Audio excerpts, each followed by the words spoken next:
নমস্কার, আবারও চলে এসেছি শ্রী শ্রী ঠাকুর রামকৃষ্ণের অমৃত কথা নিয়ে।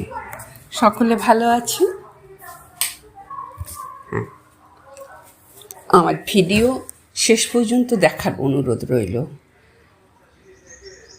ভালো লাগলে অবশ্যই লাইক কমেন্ট করবেন আর সাবস্ক্রাইব করে দেবেন, শেয়ার করে দেবেন। ঠাকুর বলেছেন,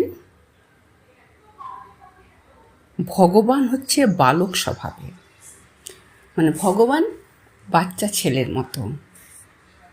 কেউ চায় না তাকে দেবে, আর কেউ চায় তাকে দেবে না। সব হচ্ছে খেয়াল।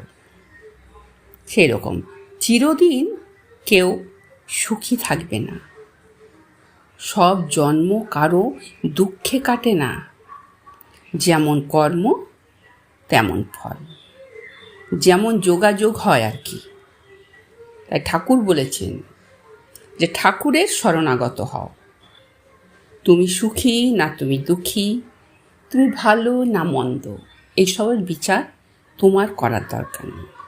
তুমি শুধু ঠাকুরের শরণাগত হও। দেখবে ঠাকুরের শরণাগত হলে ব্রহ্ম সাপেও তোমার কিচ্ছু হবে না। কথা বলে না, ঈশ্বরের ইচ্ছা ছাড়া তুমি এক পাও এগোতে পারবে না। এই সংসারে যা কিছু হচ্ছে সব কিন্তু তার ইচ্ছাতেই হচ্ছে। তার ইচ্ছা না হলে একটি ঘাসও নড়বে না।